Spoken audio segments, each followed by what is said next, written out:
the November Spirit Talk, a very special episode with all the energies that are going on right now in the collective.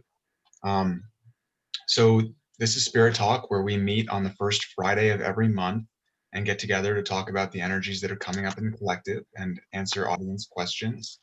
I'm here with Reverend Ginny Brown, who is a clairvoyant, and Scout Bartlett, who's a clairsentient.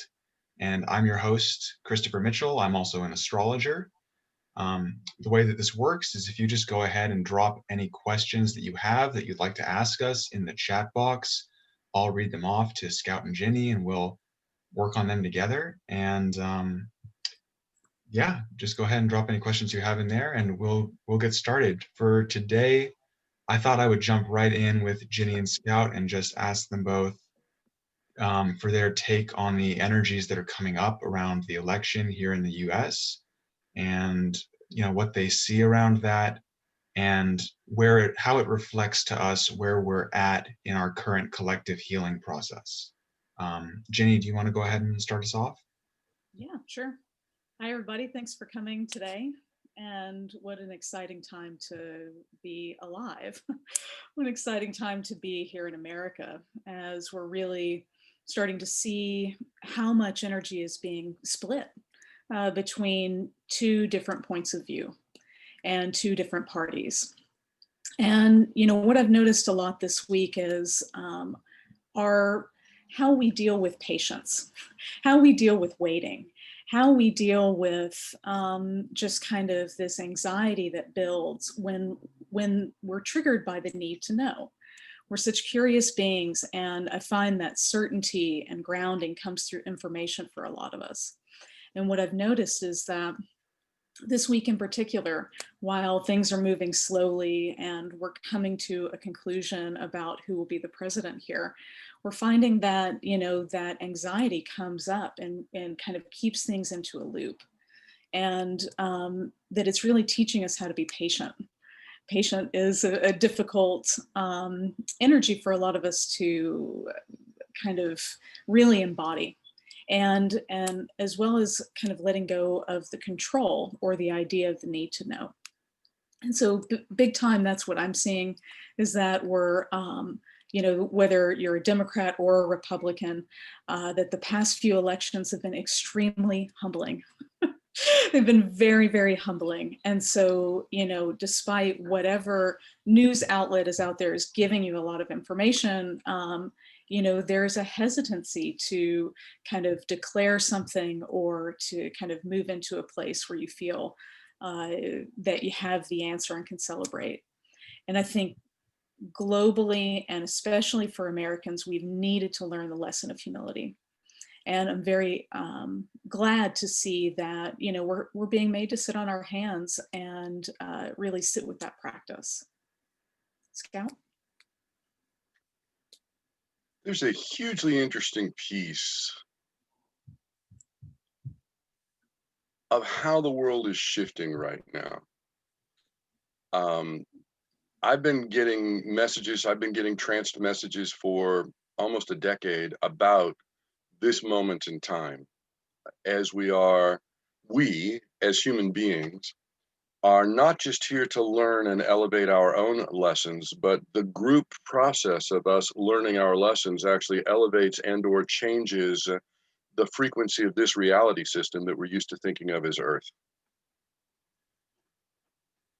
And so in this process, every time a major portion of humanity has their focus on the same thought, even if they're disagreeing about the thought, every time humanity has their focus, a large percentage of humanity has their focus on the same thought, that joined focus is actually another nudge upwards in frequency of the combined focus of this reality system. So we're in the midst of transforming this reality system and elevating it. I'm going back again and again and again to things that channel guidance has told me in those channeled sessions about the symptoms of this expansion or this elevation of frequency across the earth plane. Kind of in the same way that the first times I scraped my knee, road rash, and my mom would tell me that when it itched like crazy, that wasn't a bad sign, but that meant it was healing. the fact that we're in the very same symptomology that guidance talked about, I keep coming back to as being kind of the same as my mom saying, if it itches, it's healing. If these events are going on, we're on track with this elevation. And so we're getting to see this amazing polarity. We're seeing this amazing polarity where we're discovering a few things. One group and their belief system is actually accurate, that if you let everybody vote, that group won't get elected typically. At the same time, we're also getting to see that we had this amazing coincidence of a pandemic that allowed an easy justification, an easy win for the argument of letting everybody vote through a mail-in or delivered ballot. Um, and so it's kind of like on one side, COVID both brought forward the fact that nations kind of need to have an organized response to big events. And at the same time, COVID also brought forward the let's make it so everybody votes and find out what happens then and how does that change the system. Key part being, though, is every single bit of message I get is that, to borrow from Marianne Williamson, as we let our own light shine, we unconsciously give other people permission to do the same, from her Return to Love. And it's really true that the whole key for every one of us is that as human beings, if you see a doing that you can be doing that you see would be beneficial, then be doing that doing. But at the same time, be coming back to your center, coming back to your light, lighting up your light, and being one more camp lantern in the woods so that anybody that's lost could remember what it's like to come back and focus into a state of light.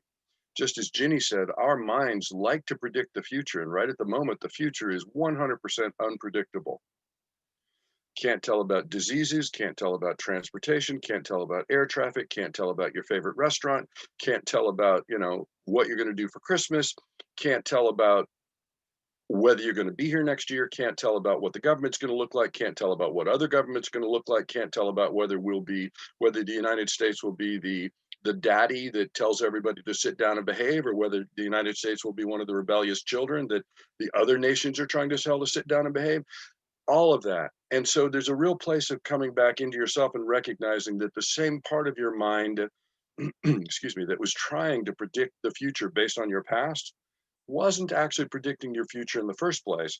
But even more so, it's a time now to be able to let yourself step back, come back to your center, ignore the frantic chatter of your conscious mind that's going, oh my God, I don't know my future anymore, because it never did.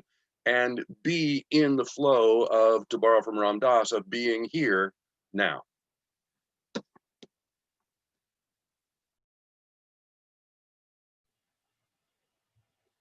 Yeah, great. I definitely love that part about it. It's just like you can't tell what the future is going to be from this point. So it thrusts us into needing to sit with it and potentially detaching from it, and noticing what it's doing to our energy to be trying to project ourselves out into the future. And that leads into another question I had, which I'll just give right back to Scout, which is, as we find ourselves scrambling to try and figure out what's going to happen next, our noses like pressed up into our phones with the news, paying close attention to everything that's going on in the media. If we find that that's not serving us, if we find that that's making us uncomfortable or agitating our energy, well, just how close of attention should we be paying to this sort of collective event versus when should we be pulling back and tuning out to take care of ourselves?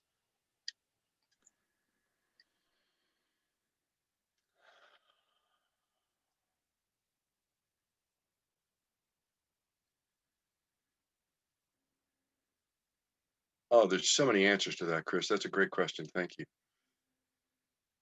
There's a real place of, the shortest answer to that would be,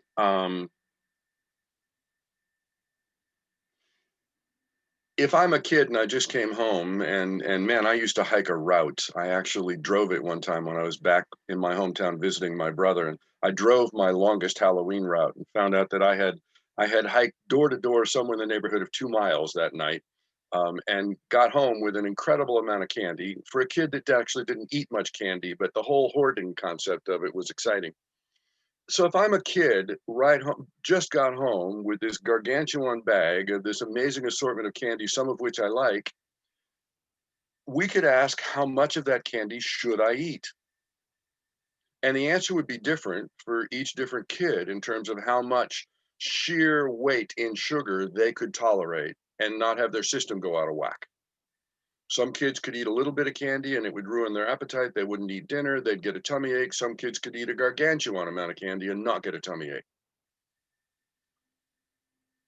So the funniest question is, rather than how much of the media should I be immersed in, I would phrase it, how much of my light should I be immersed in? And let that be a gauge of how much of the media I look at. But right at the moment, it turns out that it's really handy to skip the speculation factor. Now, you got to remember that this is a moment when people in the news can win an Emmy. Just like when we had the Northern California earthquake some while back, that was a moment when people in the news could win themselves an Emmy or an Oscar or whatever it is they get. I think they get Emmys. And so what did they do? They showed the same two scenes of the same three buildings burning nonstop, and they showed the same 8 shots of the bridge with one section collapse, screaming about the Bay Bridge collapse nonstop, until I had friends from outside the country that thought the entire Bay Area was on fire because of the earthquake. So right now is a moment when the news media people, and I'm not picking on any media, but the people in that job are promoting themselves. And so they're on with their speculation and their guess. It's also a moment when other people who are experts for whatever reason that have managed to get themselves in front of the producers and convince the producers that they're an expert are getting a chance to promote themselves, to be on the air. So my first piece would be skip the speculation because it turns out nobody knows. Come back to your light, come back to your center, find your place of peacefulness, and gauge how much media information, how much news information, how much chatter information, whatever, that you're actually able to stomach without getting a spiritual bellyache. How much of it can I take in without it throwing me so far into my mind chatter that I'm lost in my mind chatter? Because I will tell you one thing for sure, no matter what else you got going on in your world, this lifetime is not about perfecting your ability to have mind chatter and listen to it. It's about being able to interrupt the mind chatter and come back to your spiritual core. That's great, Scout. I love the Halloween metaphor. It just makes me want a peanut butter cup. And that's kind of all I can think about. That's my mental chatter at this point is when can I get a Sorry about that. Well, you know, there's Friday lunchtime cheers, everybody. Yeah, cheers. There's a place, you know, the news is meant to inform. And when there's not enough information to use to inform you with, what are you feeding? And so that when we feed our anxiety and we feed our fear of, you know, the fear really in definition is the unknown. We don't know what's going to happen beyond this point. And so with a lack of information, you have to really, really gauge for yourself, am I feeding my anxiety by tapping into this, or am I looking to inform? And it's really easy to see if there's enough information out there to satiate the fear, or if it's going to feed it, if it's going to just kind of amplify it in your space. And so it's like one of those situations where you really have to look at what are you doing it for? You know, how does the effect of this really change what you're doing, how you're going to live your life? You know, and with that kind of information, you can set it aside. It's really about knowing when you need to let go of something. When is it helping? When is it hurting? And I think the media outlets are kind of designed to feed you fear because it's a hook. If our fear is fed, boy, are we tuned in. And, you know, regardless of what you think about the leaders of our country, they've learned to use that too. So, you know, you really have to do some self-care and manage your emotional state. And when you feel it triggered, it's a good time to back away. Chris? Yeah, thank you, Jenny. I think that leads into, you already touched on it there, but I know that we wanted to talk about managing hope and anxiety around the election and broader global events like this, and also how to work with feelings of powerlessness that can come up around huge things seemingly outside of one's self. And I noticed the same thing moving through this week as I watched my own energy in regards to the election. Like, I got swept up in it myself as well for a time. And then I did ask myself, like, what's really going to change in my world? You know, like, one way or the other, my mission is still like presence, love, and, you know, improving things in my sphere as much as I can. So when we find that there are these seemingly big events outside of ourselves that we worry are going to affect our lives, and so we leave our center because of that. Um, is there anything you'd say about reminding us of the power that we have when things seemingly are out of our control? You know, or another way to ask that might be, it can seem like we're powerless when we watch all these politicians seemingly running things, but in actuality, metaphysically, what is the power that we can return to? Like, how can we be active in healing and affecting the world in the ways that we want to heal and affect it, so that we're not just sitting there feeling overwhelmed and powerless, but we have something to do to contribute to the collective we'd like to see and experience? Well, Chris, definitely powerlessness. When we feel powerless, it's because we need someone, in order for us to win, someone else has to lose. We have to be in a position of power, which means like my idea for the country or my idea for you is better than your own. And so it's a force, and you can't uphold a force like that. Like, if you have power in a certain situation, that's great, but it is going to be challenged. You know, it'll be challenged at some point in life, and then it can be really devastating to the ego. It can be really devastating to your identity.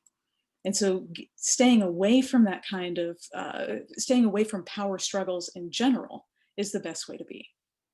And I think the cure to feeling powerless is to trust. Like, trust is an energy that we harness within us. To me, it lives in the deep recesses of the heart chakra. And trust is a permission level to be where you are and do what you're doing. It gives you a permission to be present with what is, versus feeling like things would be better if. My life would be easier if. You don't know that to be true. And when we fight against reality, we're not trusting that this is for us. And everything that's happening on the planet is happening for us. Everything that happens in your day-to-day life is happening for you. And if you can really lean into that trust, that no matter which way you voted, I think taking action is a point to cure powerlessness, in a way of just like doing what you can and then letting go. You know, and in a piece I wrote to people in my circle earlier this week, I talked about take action from love, and then let love be the energy force to help you let go. You know, that in essence is love in action. Love is not about power. Love is not about overtaking someone. Love is not about righting a wrong. Love is about respecting what is and being with what is and acting from a place of love. And so like when you really sit with that kind of energy, you're trusting the planet, you're trusting God's plan or the universe's plan, and you're taking conscious action in your life to be the best representation of that change that you can be.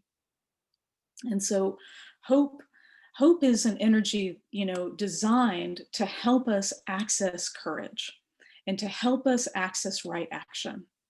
And so when you know, it's always darkest before the dawn, right? Hope is the glimmer, it's the twilight hour, it's the moment where you can see change coming, and it's meant to incite you to action. Hope isn't about shifting the perspective from like, you know, now it's going to be completely different. Hope is about giving you the energy that you need to keep being the change. not about like all of a sudden like we are in power and they are no longer in power. That's an inevitable zero-sum game that leads to devastation. And we're experiencing that a lot in our collective and in our country right now. Scal? Zero-sum game, I love it. Educated conversation.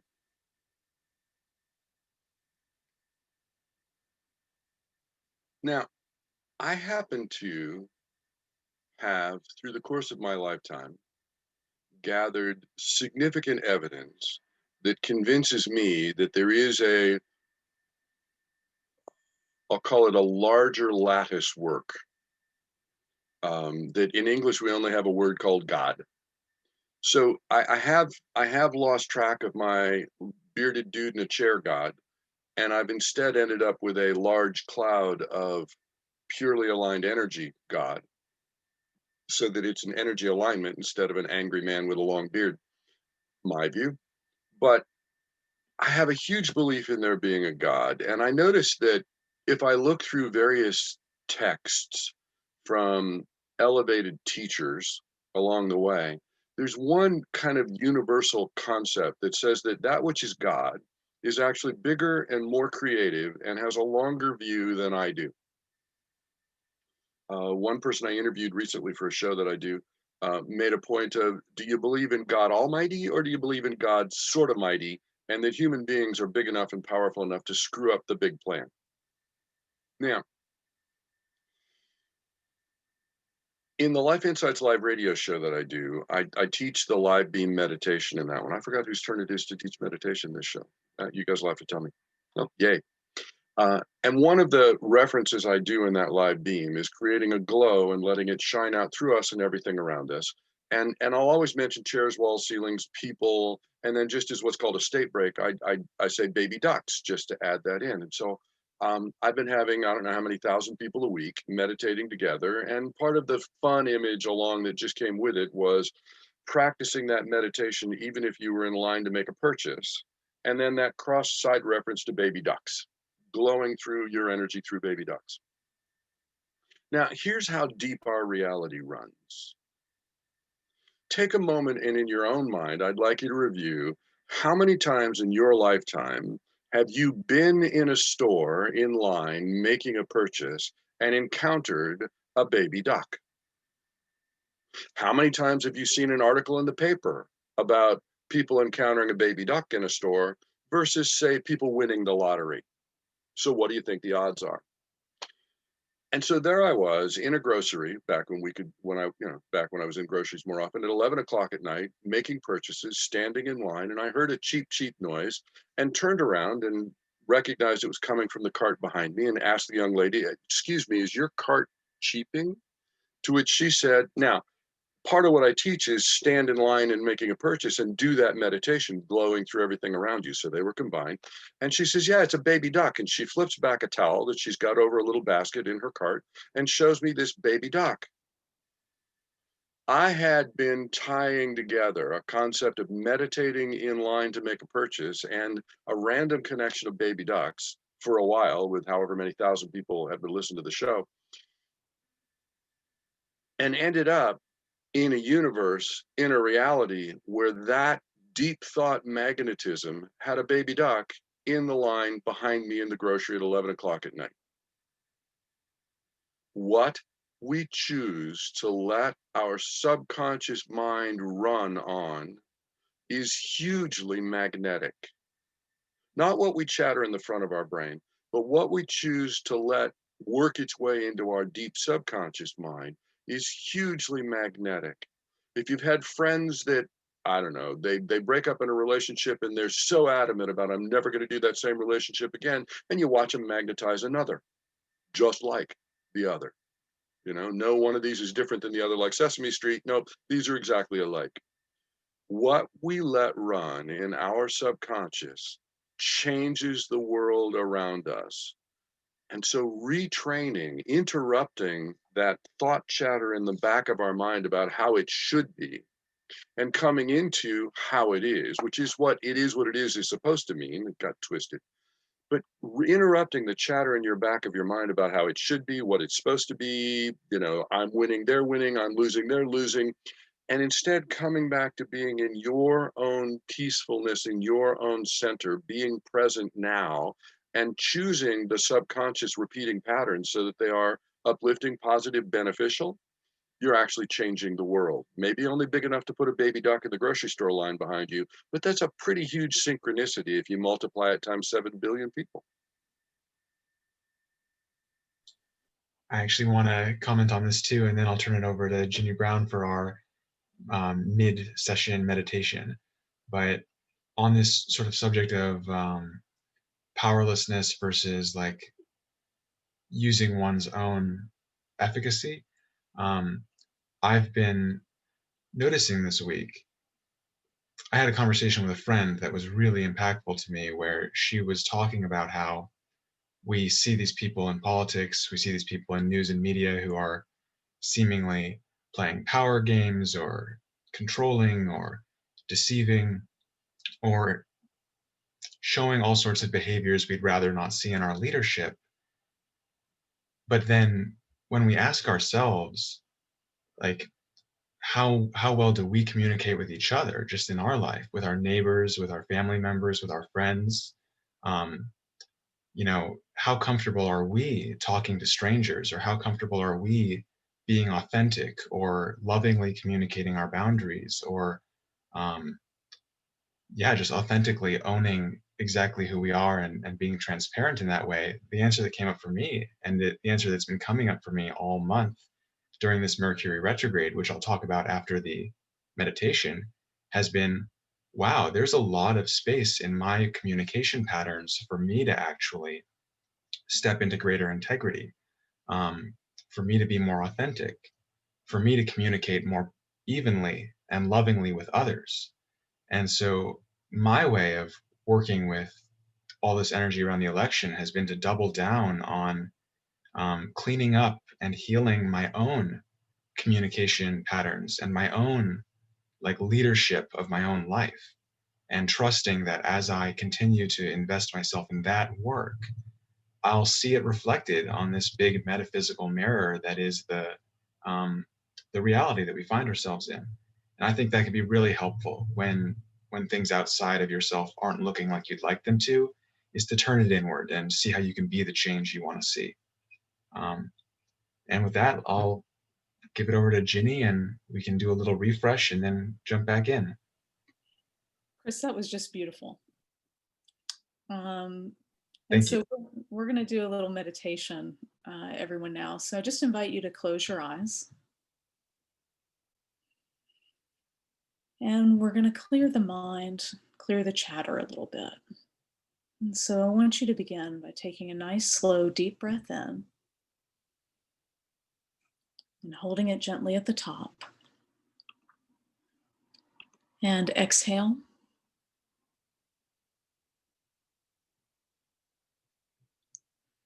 And holding it gently at the bottom. And inhale. Holding gently. And exhale.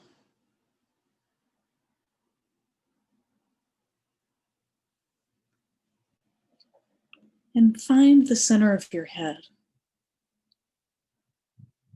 See a little room designed there, a place of neutrality and peace.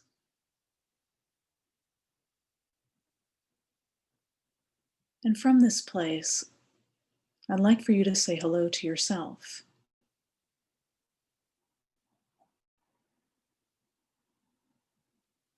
Recognition is a deep healer. And listen gently to hear yourself answer back.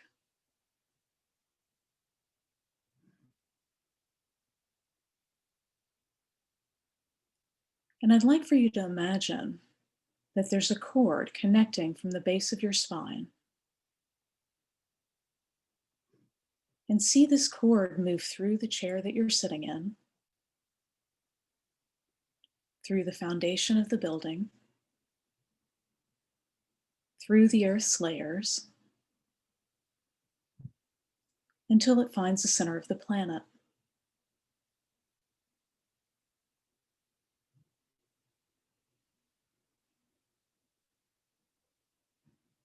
Allow this cord to hook into your special place here on planet Earth.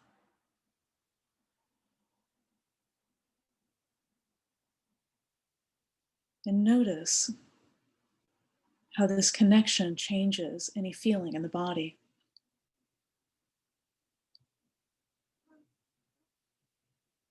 It can bring security and safety to the spirit. And just say hello to that.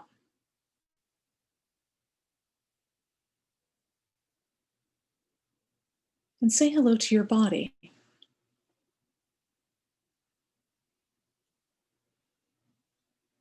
And find a place where you've been holding on to pain or a discomfort.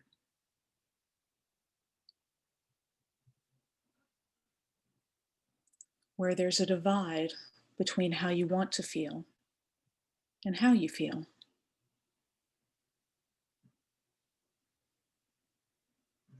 See this tension in the body.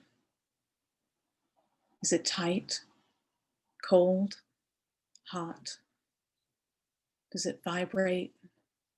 Does it pang? Is it dull? Is it sharp? Just get to know it.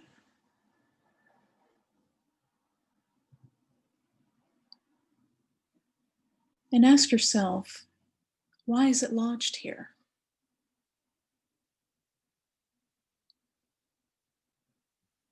Does it rise from the need to be right or the fear of being wrong?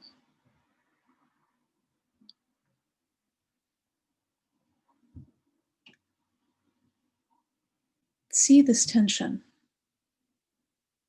and where it comes from.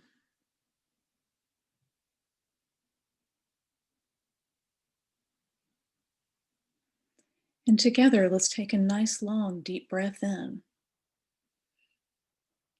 And see your breath wrap around this tension. And hold it. And let the breath infuse with this pain or discomfort. And on the exhale, breathe out like fire. Releasing that tension, unwinding the pain, giving space to this place. And one more time, inhale. Allow the breath to wrap around this tension point. Grab a hold of it. Love it. And on the exhale, release.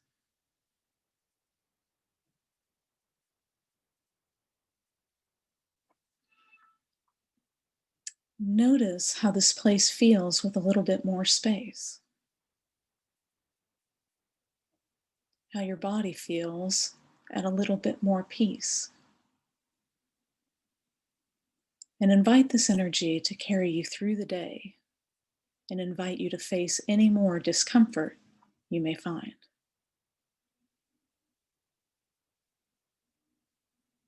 And when you're ready, gently open your eyes and return to our collective.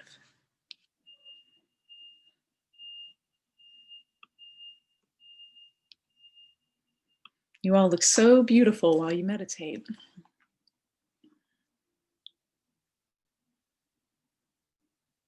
Chris? Okay, I'll gently chime back in here and disrupt the serenity of Reverend Ginny Brown's. Thank you, Ginny. That was great. I think it's so helpful to just take those little moments of time throughout our days right now to clear the tension and the triggers and such that we're accumulating somatically, subconsciously, and just make that space fresh and open again like that. You're welcome. For sure. I'm going to weigh in on the astrology that's going on right now before we jump back into questions. Actually, this is in response to a question because Luis asked for me to speak on the current astrological energies and what they have to do about the elevation in frequency on the planet. And so starting with the elevation bit, I'd say that astrology is like an eternally unfolding clock. It's just always going. It's like now it's 1 p.m., now it's 1:15 p.m., now it's 1:30 p.m. In a day, it's going to be 1 p.m. again, but it'll be a different 1 p.m. and it just keeps going forwards forever. And sometimes there's tight aspects, sometimes there's open aspects, sometimes it feels supportive and harmonious, sometimes it feels challenging and constrictive, but every tick along that astrological clock is progressing evolution forwards. Everything that happens in our collective energy bath that we're in is here to help us, even if it may not feel that way at first. And it's great to just kind of integrate that and view it that way and let it be that like it's happening, so it must be helping me. That can help with like undoing some of the negativity around things like retrogrades or whatever, is to understand that it's not an inconvenience, it's not a something going wrong, it's something going right that may not feel like things usually feel. So the energy, the frequency on this planet is always increasing, and everything that happens astrologically is part of that process, whether it's opening us up to new possibilities or squeezing old shadow out of us. It's all serving us. Um, and so what's going on astrologically is, first of all, we've pretty much almost graduated from what is certain to be one of the most challenging transformational times in our lives. There's still a lot of energy up ahead, 2021, 2022, especially for the US, which is going to be going through a rather transformative time in 2022. And I'm not quite sure what that's going to look like, but I can guarantee you that like we're in a massive national transformation. But globally, the energy was at its peak in 2020. And with the Mercury retrograde that just wrapped up, and Mercury is the planet that rules communication and just information traveling around, that was sort of the last big push. And there's something coming up next week, which will be a resolution point to all the shadow work of this year. But on the whole, as we get into the second half of November and on into December, there's going to be a lightening of the energy as we start to come out of this pressure cooker that we've been in. It'll take years to integrate, but it'll start to feel easier, as far as I can see it.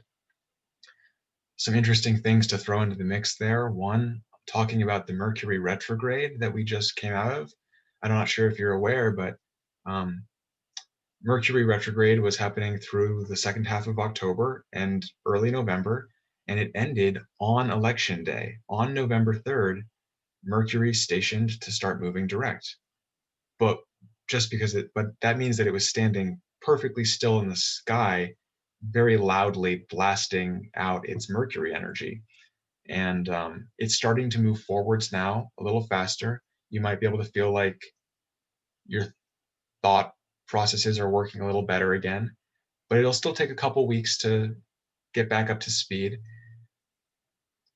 So Mercury, the last time that Mercury was retrograde during an election was actually the year 2000. So just talking about the interesting kind of political aspect of the fact that like the recounts and the confusion that's happening around the ballots and stuff, it's tied into the fact that there's been this Mercury retrograde going on, which is again the planet of communication and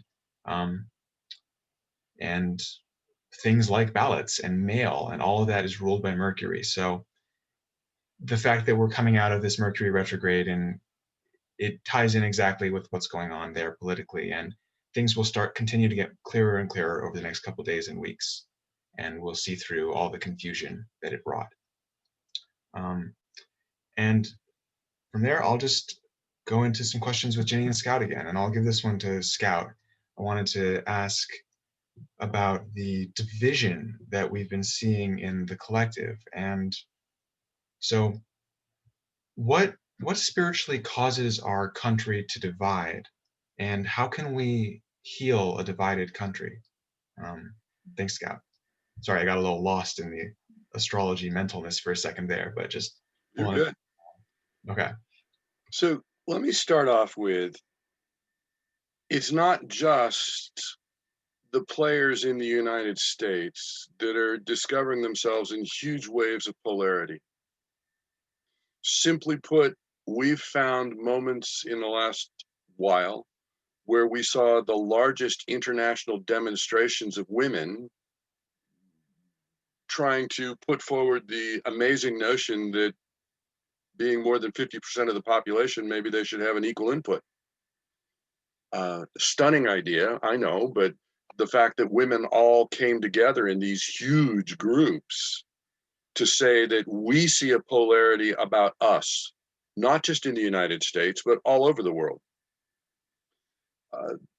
The fact that we're seeing polarities in various governances, the fact that various countries are debating their polarity and where they want to move and how they want to go forward. It's global. And so referencing Chris's comment about astrology being a clock, and that is how I think of it. I mean, no offense to anybody, but I think of astrology as a clock the same way that the clock on my wall is a clock. When Mickey's big hand and Mickey's big hand, little hand, both point straight up, it doesn't cause me to be hungry, but there's a really good chance that I'm going to start thinking about lunch if that's my lunch schedule. Or, you know, when it points to whatever your bedtime has been lately. And I don't know how y'all are doing with that, but I'm finding that bored munching and losing track of bedtime are two very huge parts of shelter in place in my world. It's sort of an odd experience. I'm not sure that I'm maybe converting out of being a daytime creature into being a night creature. But the polarity is, and I rephrase, I refresh and restate that guidance had pointed out that among the symptoms we would see in this elevation of frequency of this reality, first off, the comment they made is the last time we saw this kind of an elevation of frequency was when this reality system quit being Atlantis and became Earth. Nothing about an island or an earthquake, a whole change of reality system and frequency. And we're doing it again now. And all y'all stood up in front of your guidance council and said, whoa, I was there the last time we did that transition. I think I'd be really good at it. Let me volunteer. I want to be there and help this time. Because so, you know, every time you start thinking, oh my God, this is awful, you can go back to my favorite mantra currently, which is, what was I thinking? It's just that.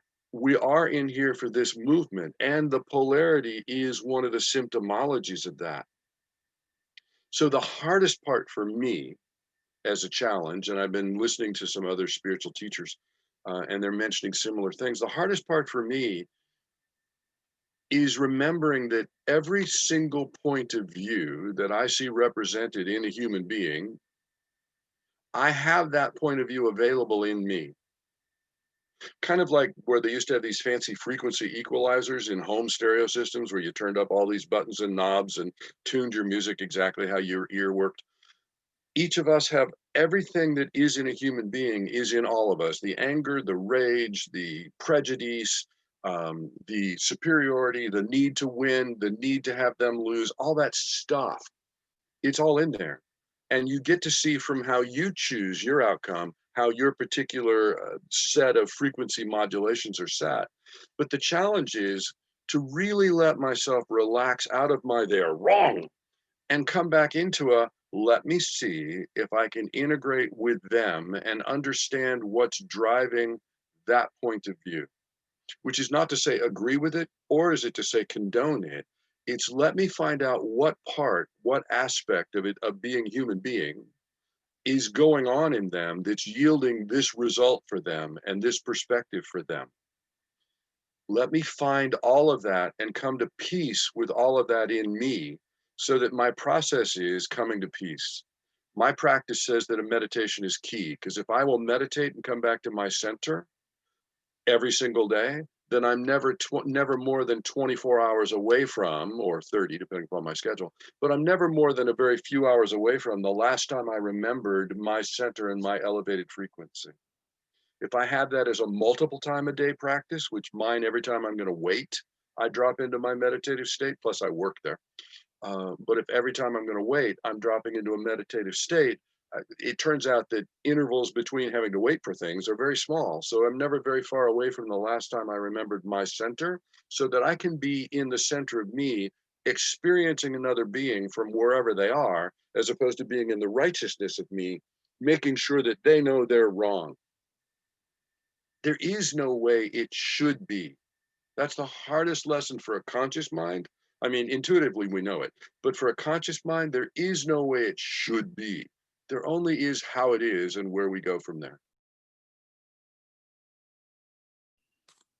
Yep, that's pretty spot on there, Scout. You know, we in nature, we are dual. You know, we are spirit and we are body. And so duality is a part of our universe. It's a part of Earth. And so it's naturally going to be a part of our experience here, is to experience the extremes of it.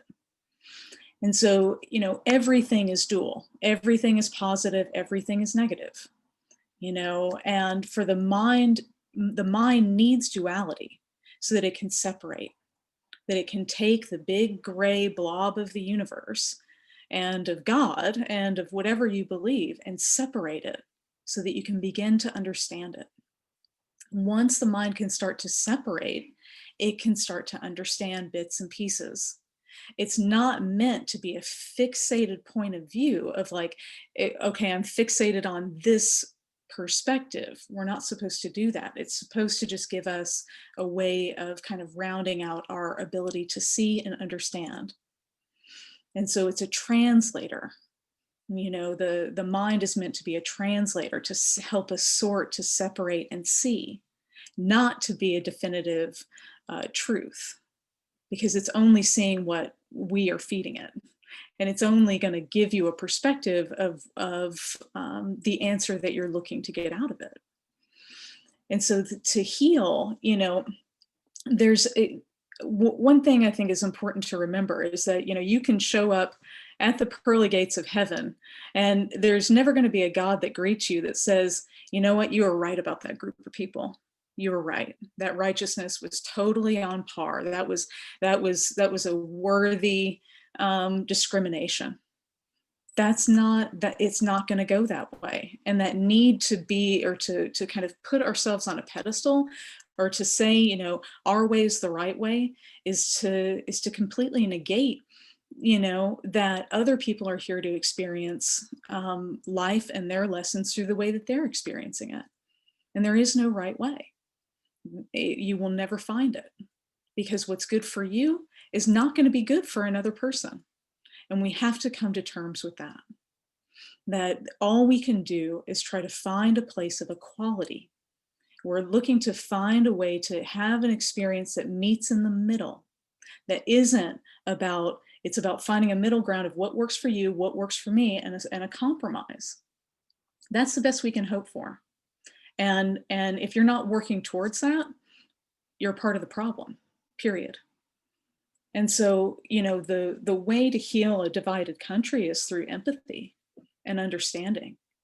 You know, the role of cities in our country is so that there is a conscious mingling of a lot of different types of personality, of genders, of just kind of like religion, anything that typically divides us. The role of a city is to bring together a conglomerate of these energies and for us to figure out how to live next door, how to work together. And you find in places where there's more space, there's less of these experiences. And that's all that is. It's not ignorance, it's just a lack of experience. And so when you don't have an experience that alters your perspective of the way someone lives their life, or the way that someone conducts themselves, you know, or what they do with their body or don't, you don't have a way of shifting that perspective. Experience is the greatest teacher for us, because once you've walked in someone else's shoes, or someone has walked in yours, your thought about them changes. Your perspective will shift, and it will open up an access point for you to be able to elevate and to connect deeper. And so with that, it's like, if there is someone or type of person that you find a difficulty with, is to mingle with them, is to find them and to seek in yourself what is the real discomfort. You have to set aside the ego. You have to set aside all the BS. Well, they're a racist, or they're a this, or they're a that, and I'm not. You have to set that aside and really get to the discomfort of what it is that causes you to feel that way. And this is how we heal a divided country, is through creating experiences where we come together. It is absolutely never going to happen if we continue to stay separate. And it's important for all sides to be represented, no matter what the opinion is. This is why there's free speech, is so that it can be expressed. And whether you agree or disagree, it's important to listen. Chris? I'm going to jump in for a second, Chris, because there is an interesting thing to notice right at the moment. If you look at the Harry Potter, He Who Shall Not Be Named wars, you find that one group that's written as the protagonists are sort of the mainstream center, but the other group are the unaccepteds, and when you see it in the movies, that the other team is kind of like the ugly ones. And I'm looking right now that as we look at this polarity in our nation, there's a whole lot of the people that are polarized differently than I tend to think I am in my own self-righteousness. But I notice that a lot of what they say, they're not the same people, but a lot of them are saying, finally, you've always had a guy up at the top that was speaking for you. Finally, we have a guy at the top that's one of us, that's speaking for us. Now, don't get lost into whether you think it's true or not. Just catch that the message they're hearing is that we finally are being considered part of a grouping rather than being on the outskirts. You don't have to agree with what they're grouping around to recognize the draw there is to finding a tribe. Agreed. Inclusion is the greatest attractor. And if you felt like an outsider most of your life, the moment you find a tribe, you are loyal to them. Period. And you sometimes will be loyal to a fault. And if you can see where ignoring someone or kind of thinking that you don't want to interact with them, that's being a part of that problem. You're pushing people towards a more and more exclusive and maybe hate-driven collective. Yeah, just to finish up here, that actually, you apprehended the last question I wanted to ask, which is like, you're talking about the importance of us coming together and sitting with each other, sitting with the discomfort, bridging the separation, bridging the divide. And I was over here wondering, like, if we find ourselves not resonating with the direction of the country that we're in or the leadership that's being shown, is it sometimes the right thing to do to leave, to go to a place that you align with more? Can the path of healing sometimes be reorganization or separation, the same way that it is in a divorce sometimes, maybe I'll just give this back to you, Ginny. Like, yeah, just if you'd speak on that, that would be awesome. Totally. We'll do this as a lightning round since we're kind of at the tail end of the show. But, I don't think the answer around walk away to give yourself space from your own emotion, but re-enter and re-engage when you are back in your center, when you can feel more neutralized, when you can be open-minded. Walking away, and Osho talks about this. He's like, no man will become enlightened retreating to the top of the Himalayas. You become enlightened by being in situations that trigger you and having experiences that change your perspective and open your heart. So if it's self-care related, if you've just been in just like heated battle over heated battle over heated battle, take a break from that. But when you can have neutrality and your defenses down, and you can approach with kindness and love and an open heart, get back in the ring, because it's for our collective evolution. We're not all going to get there in the same way. It's designed this way. It is designed this way. So honor each other's journey through life, and engage as it feels emotionally appropriate for you to do so.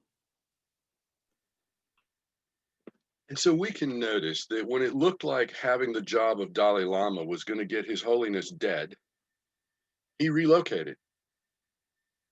But he didn't relocate, he relocated from his mountaintop to Dharamshala in India, because that seemed like a more optimum option than getting dead, getting dead made. But at the same time, he didn't relocate and withdraw from the world. In this relocation, for the first time in, I don't know, a dozen or more incarnations, he's out in the world being himself. But I don't hear him doing a lot of anti-other country rant. His focus is still into that sense of heart, that space of compassion, that space of being. So I would say, if you're in a political situation where it looks like staying put, that your particular role is going to get you dead, it's a really good idea to relocate to someplace that's not going to get you dead, unless dead looks like a good idea. We have to remember that the Christians, their main guy, didn't relocate in order to get dead. So apparently dead looked like a good idea in that case. And then, didn't stay dead and whatever. Sorry, I just had to rein in a whole channel of chatter.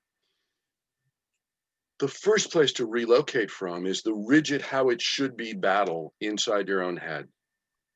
And as Ginny was, she's that way on your screen, on my screen. And as Ginny was mentioning, if you have to step back, step back. But that's the same reason that we take vacations from our work. It's the same reason that we recreate, that we recreate, that we do recreation, is to be able to get out of the stuck parts of our mind. So the first place to relocate from is the part of your conscious mind that gets stuck in the ninga chatter of isn't how it should be. They never should have this and they never should have that. Break up that internal chatter so that you can refine your own truth and be in it. If that requires taking a run, if that requires taking a walk, if that requires taking a bike ride, if that requires doing yoga, if that requires, moving to a different geographic location. It really is about taking in all that is and finding a state of recognizing. There's a wonderful definition or a phrasing that I've heard. Before it became so, pardon me, bastardized, the word guru actually meant fully realized being. Now it just means somebody that somebody else is impressed with in whatever it is that they do. But originally it meant fully realized being. And one of my favorite phrases about guru was, the guru state is the ability to be immersed in and fully aware of the perfection of it all, while still being able to weep tears for the pain of the human experience. Being immersed in the perfection of it all, while still being able to recall and weep the tears of the human experience. I'm not saying you have to make it to guru, but there is a place of coming back to recognize that what you want to be is connected into the flow and expanding your awareness to be here now and dropping the how it should be arguments. Sorry, I ran a little long in the lightning round. No, that's good, Sal. But you talk about ego, right? If you want to control the narrative, you're coming from ego and your mind is closed. If you're coming from a place of open heart, of wanting to listen, your heart is open and you're in a place of creating peace. And so just notice if you're like, I want to get into this conversation because I want to change their opinion about, I want to influence what they're thinking or how they see this, it's coming from ego. Even when it's good-hearted ego, because you're trying to make things the way that you see them. And the number one rule of the internet, oh, sorry, Ginny. Go ahead. And the number one rule of the internet is don't feed the trolls. Uh-oh. Don't you have a troll at your house? I have this guy, but. Okay. Don't feed the trolls. And with that, I thought this was fantastic medicine, and I feel a lot, more tranquil moving into navigating this next month until our next Spirit Talk on the first Friday of December. I hope to see everyone there, where we might be resuming our astrological themes, or we might be talking about whatever else is coming up. It's hard to tell from this current vantage point, but we'll see you there one way or the other. Ginny and Scout, do you want to give a quick little breakdown of what you got going on? And then I have links to their websites in the chat box, as well as a place where you can donate to support the program if you'd like to. Thanks for coming, everyone. So you guys will hear from me soon, but starting up a daily donation-based meditation, I think it's next Monday. So you'll get an email from me about that. And it's my tithing to show support as we all continue to transition and develop personally. So I'd love to have you join. It's going to be from 8 a.m. to 8:30 a.m. every day. Scout? And a part of my tithing is the Life Insights live radio show. I produce a radio show that broadcasts in the Bay Area on KEST 1450 AM, broadcast radio in the Bay Area, but streams online, and we've archived a gazillion plus or minus 2 episodes of all of that teaching are up on our website, the If I'd Known Then, or the easy to remember notscott.com. All of those shows are a contiguous flow of hundreds of hours of teaching about consciousness, awareness, and coming from spirit. I do individual sessions. That stuff's available. And in spite of the rumors spread from a certain bookstore, I'm not actually dead.